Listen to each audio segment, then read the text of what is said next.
په دې وروستیو کې په کابل ښار کې یو ځل بیا د تیلو او ګازو بیې لوړې شوي دي چې دې چارې په دغه ښار کې موټر چلوونکي اندېښمن کړي دي. قیمت پترول چې دی 2 روپۍ دی، ګاز هم 2 روپۍ شوی دی او ډریورانو ته هم هلکه په دې ګاز کې څه شی نه جوړېږي. لکه هم 15 نفره کې نوتو د افغانانو پورې بیرته دا خانه خالي رسو دا خانه 2 نفره 3 نفره ایلا موږ ته پیدا شي. یو لیټر تیل اوس په 2 افغانۍ باندې دی، خلک یې نشي پوره کولی.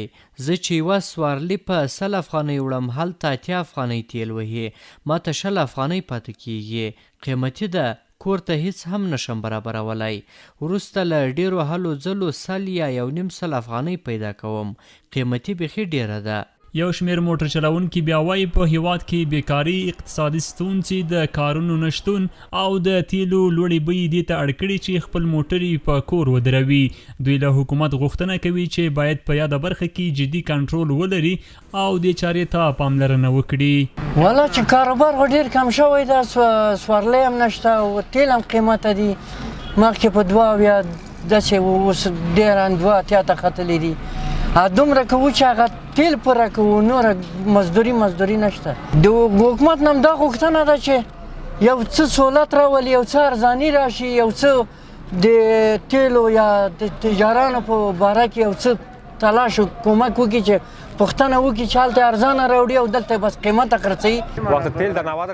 کله چې تیل 90 افغانیو ته فی لیټر ورسېدل، ما موټر کور کې ودراوه، بله چاره مې نه درلوده. ګاز په 53 افغانۍ کیلو وه، اوس 65 افغانیو ته ختلې ده. مجبور یو چې موټر مو په کور کې ودروو. که دا چاره کوو بیا هم زیان دی، د کور خرڅ او مصرف بله کومه کوو. مجبور یو اوس یو چاره وکړو. څه وکړو؟ بله لاره نشته. موږ هم نه غواړو چې په سوارلي ظلم وکړو.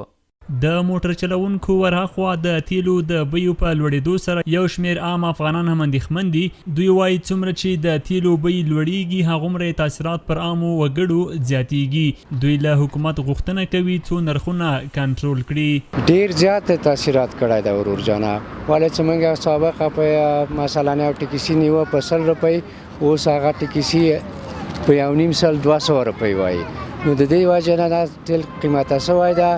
غوښتنه مې د حکومت نه دا ده چې باید تیل ارزانه کړي، توجه وکړي، لږ ذره توجه وکړي د قسمت د تیلو پورې. تاثیرات خو پر افغانانو دغه دی چې مخکې مثال یو موټروان رانیول ارزانه باندې او خلک یې د ځای پورې ارزانه بیول و تیل ګران شوي دي. دا خلک هم مجبوره دي چې دغه مشکلات د خلکو ډېر شوي دي ورسره او غواړو چې د خلکو مشکلات حل شي. په دې خاطر حل شي د خلکو مشکلات چې خلک هم بیچاره دي، در بدر دي، خاک بسره دي.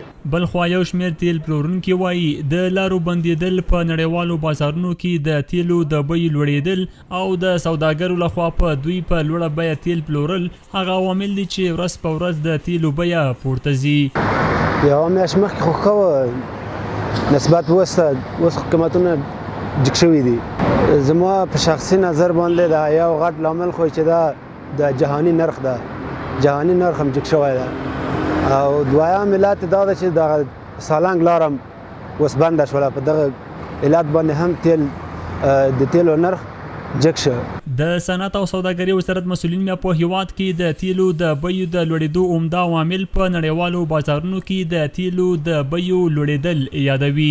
شاوخوا یو میاشت وړاندې په کابل ښار کې د 1 لیټر پټرولو بیه 65 افغانۍ وه، خو اوس د 1 لیټر بیه ان 2 افغانیو ته پورته شوې ده.